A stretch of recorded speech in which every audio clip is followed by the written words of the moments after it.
That Eagles secondary, as we all know, they lost some people. You lost Slay in the secondary. You lost Isaiah Rodgers. You lost CJ, They're gone.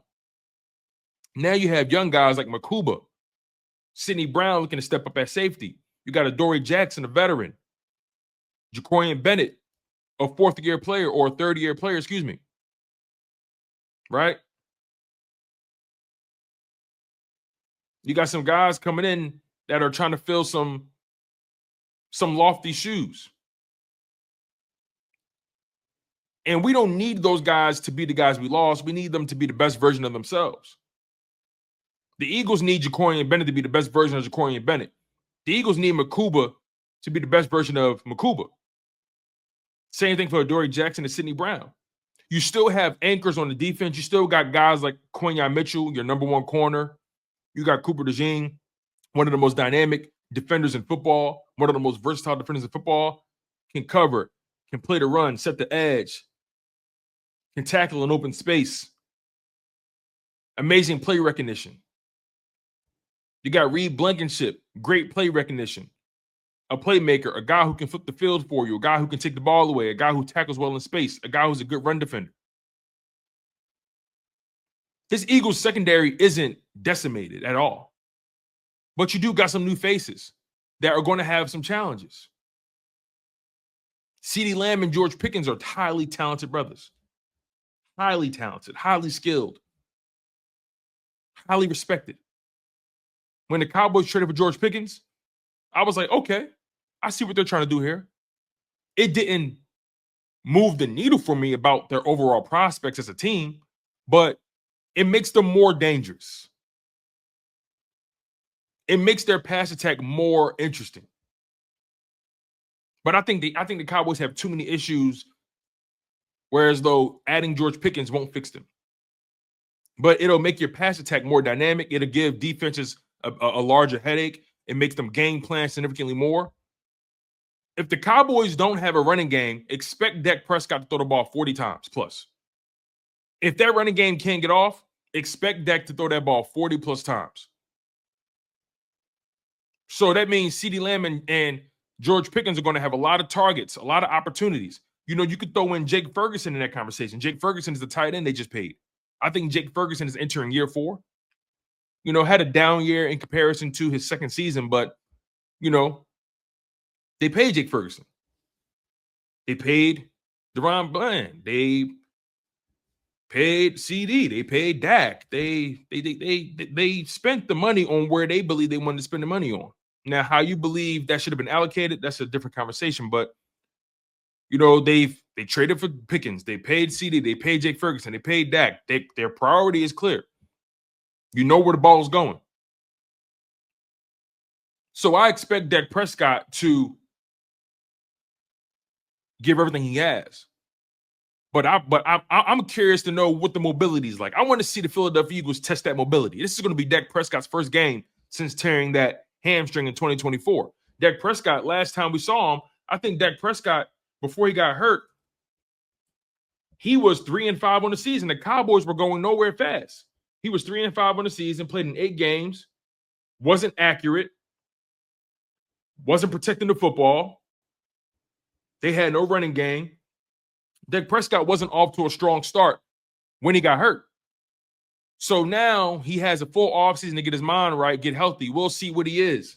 We'll see what he has in store. But I'm expecting the best version of Dak Prescott. I don't know about y'all. I'm expecting the best version of Dak Prescott.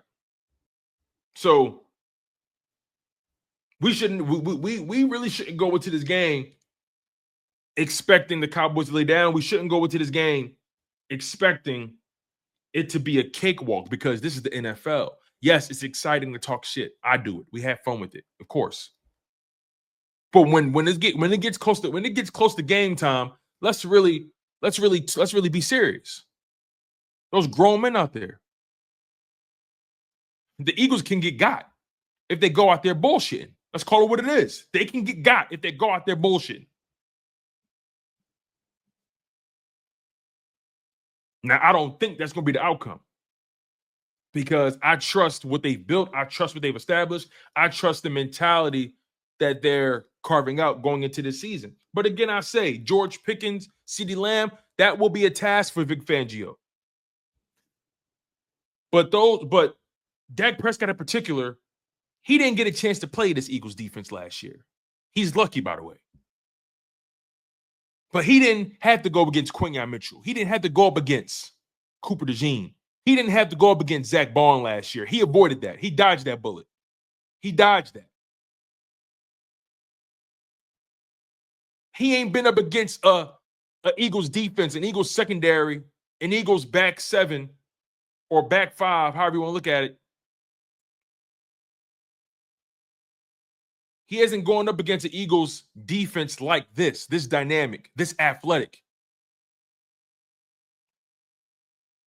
The Zack Baun, Jihaad, Campbell combination is going to be fascinating to watch.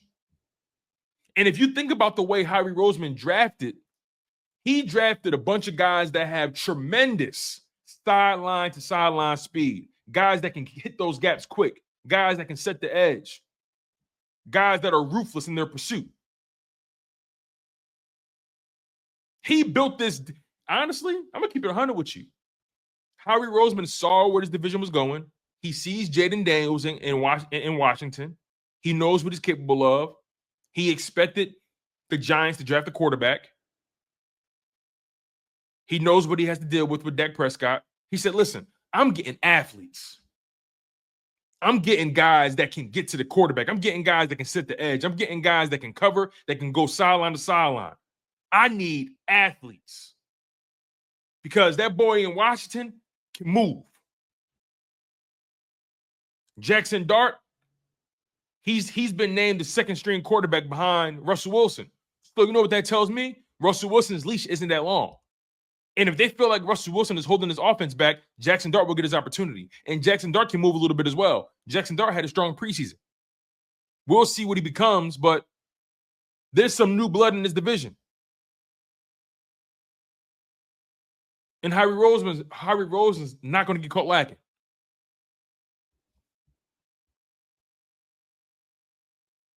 Like I said, Dak Prescott may be a liability in the playoffs. He may be somebody we laugh at in the playoffs, but he can still put up high volume numbers, be it garbage time or not. He can still put up numbers. That's the cold reality. That's my objective take.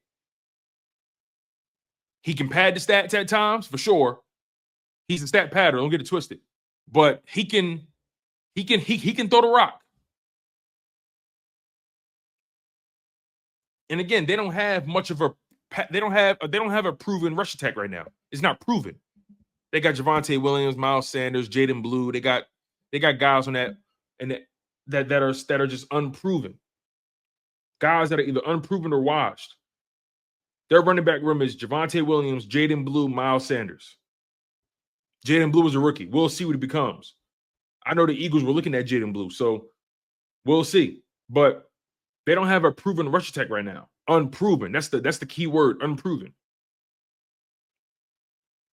So I expect them to throw the ball 35, 40 plus times a game. I really, really do. 40 plus times easily. Especially if they're down, if they're behind, if they get into a hole early, for sure.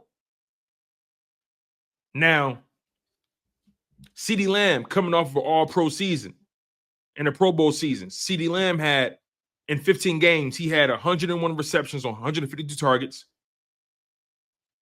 He had almost 1,200 receiving yards, averaged almost 12 yards an attempt or reception, had six touchdowns on the season. George Pickens played in 14 games last year, had 59 catches on 103 targets, 900 receiving yards, averaged over 15 yards in the reception, 3 receiving touchdowns. Jake Ferguson is somebody we got to pay attention to as well. They're talented at the skill positions. They're talented. And Dak historically plays well against the Eagles. Like I said, but he hasn't faced up against these guys, though. He ain't faced a Quinyon or a Coop or a Zack Baun, or he hasn't. Or Jihaad, he hasn't. We'll see where he is. We'll see where he is. I really think Zack Baun and Jihaad Campbell can wreck this game. I think Zack Baun and Jihaad Campbell can wreck this football game.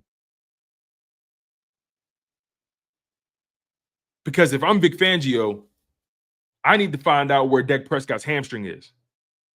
I need to find out, can he move?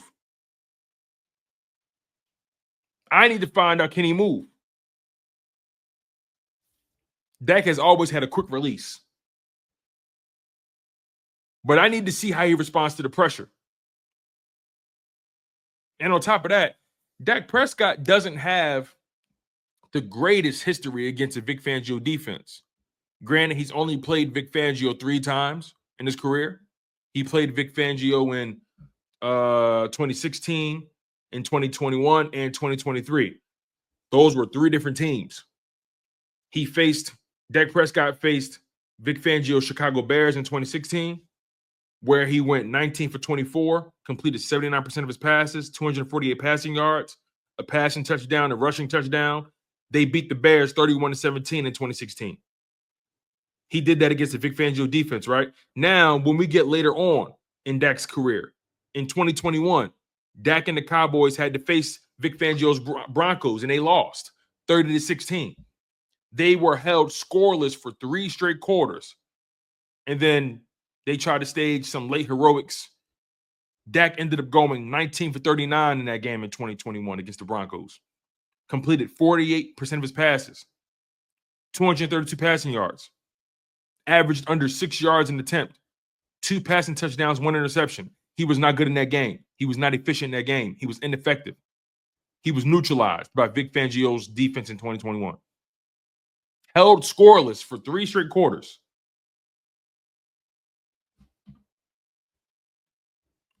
The third matchup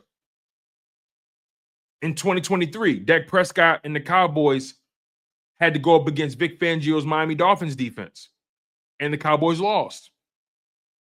The Cowboys were held to 20 points. Dak went 20 for 32, completed 62% of his passes, threw for 253 passing yards, averaged almost 8 yards an attempt, 2 passing touchdowns, and 1 fumble loss. But I remember that game. That was a bad game for the Cowboys. They couldn't score. They were held to 20 points in that game. So over the past few seasons, as of late, Dak Prescott hasn't had the cleanest games against Vic Fangio, especially when Vic Fangio has talent, or if he has an offense on the other side.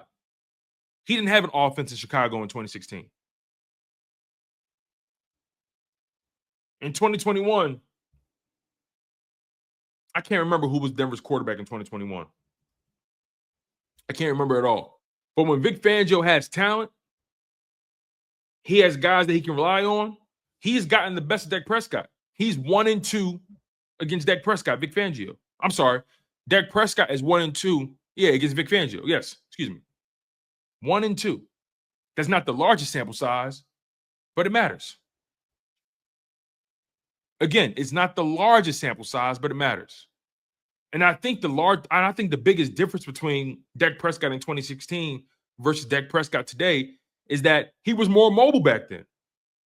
Again, in 2016, when he beat the Bears, Vic Fangio's Bears defense, completed 79% of his passes, went 19 for 24, threw for 248 passing yards, 1 passing touchdown, no interceptions, had 4 rush attempts for 36 yards, and 1 rushing touchdown. He was more of a threat on the ground. He was more dynamic. Now, Dak Prescott, although he's a good passer, Dak Prescott isn't as mobile as he used to be. Remember, I think he broke his leg a couple years ago, and then he just tore his hamstring. How mobile will he be? How mobile will he be? And again, where Vic Fangio has talent, he's gotten the best of Dak Prescott and the Cowboys. Dak Prescott has not had his cleanest games because Vic Fangio does a fantastic job at throwing out that dynamic cover 2 defense. He gives you so many different looks out of that package, out of that alignment. It's remarkable what Vic Fangio's been able to accomplish. And now he has talent, not just on defense, but he has a talented offense led by Nick Sirianni and Campbell and Jalen Hurts.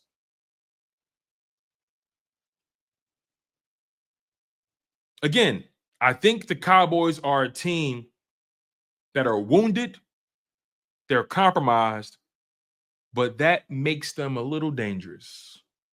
They're playing with house money. All the pressure's on the Eagles. But because of the way Nick Sirianni, Jalen Hurts, A.J. Brown, Saquon, Vic Fangio, Devontae Smith, the way these guys are carrying themselves, Zack Baun and Cam Jurgens, Landon Dickerson, Mailata, all the captains on this team, Jake Elliott, Reed Blankenship, the way they're moving, they're not moving like they just won the Super Bowl. They're moving like they're hungrier than ever. And I fully trust Vic Fangio to have answers for any of the deficiencies the Eagles may have or that we deem they may have. Again, when training camp was going on in 2024, we didn't know what we had. We were just hoping to be an average defense. We didn't know what we had. We ended up having the number one defense. Same thing goes for this offseason. Only difference is you're coming off the season where you were the number one defense and people are looking at you like, okay, can you maintain that? You lost some players. People are already expecting the Eagles to take a step back. Like, really think about that. People are already expecting the Eagles to take a step back. On defense, especially. And I agree with Sharp Period here. No DB room is flawless. But I think the Eagles' DB room is in way better position than 90% of DB rooms in this league. If I had to say the most dynamic DB room in football, you may have to say the Baltimore Ravens. Malachi Starks, Kyle Hamilton, Nate Wiggins. Or is it Higgins? Nate Higgins.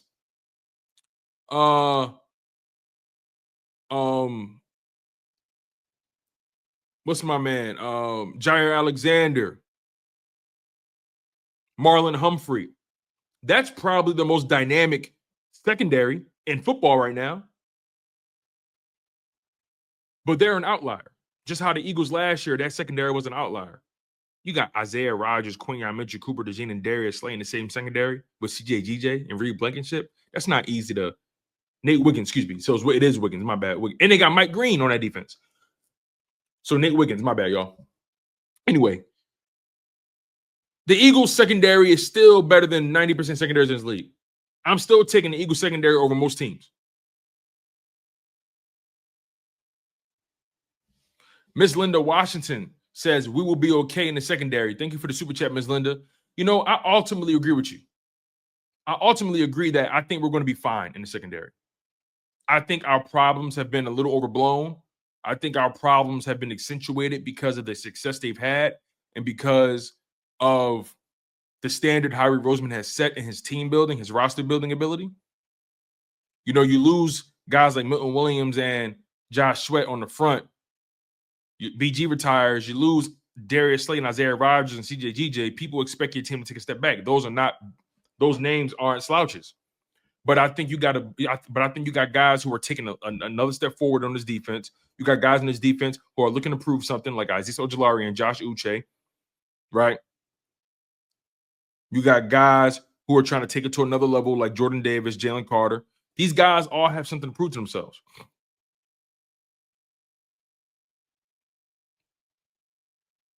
And what I love about, I love what Trenton Wright just said here. Trenton Wright said, our problems are overblown because this fan base has incredibly high standards, which isn't a bad thing. You know, it's funny. This franchise had high standards for a long time, at least for the past 25 years. And it got to a point where we were like, listen, get to the playoffs and talk to me, right? Win the Super Bowl, win the NFC Championship, then talk to me, right? Because the Eagles are always constantly getting there, but never finishing. Now we finished twice in the past 8 years. Past 7 years, we finished on top in the past 7 years. So now the expectations are higher, rightfully so. When you got all this talent, when you're as dynamic, when you're as well coached as this team is, fans are going to have expectations. So I totally understand.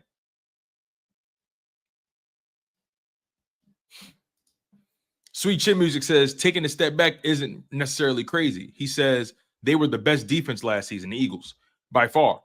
But taking a step back could just be the third-ranked defense. Exactly. You know what, Sweet Chin Music? You're right. Technically, taking a step back isn't crazy. But we have to be, we can't be facetious about this, right? When people say take a step back, they're not talking about going from being the number 1 defense to the number 3 defense. They're not saying that when they say that about the Eagles. Maybe that's what you mean.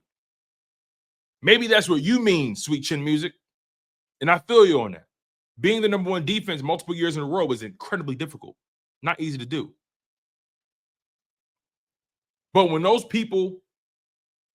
detractors are saying the Eagles are going to take a step back, they're not talking about going from being the number 1 defense, the number 1 defense to the number 2 and number 3 defense. They're talking about going from being the number 1 defense to like being number 9, number 10, number 12. That's how they're talking. That's how they're talking. And honestly, whenever I see people doubt the Philadelphia Eagles, they're doubting the Eagles for one reason only. They doubt Jalen Hurts. Whenever people try to discredit the Eagles, all that means is that they lack confidence in Jalen Hurts, and I'm cool with that. I'm cool with that because Jalen Hurts has done it time and time again. He's proven it that he can do it. He's proven that he wins playoff games. He's a winner.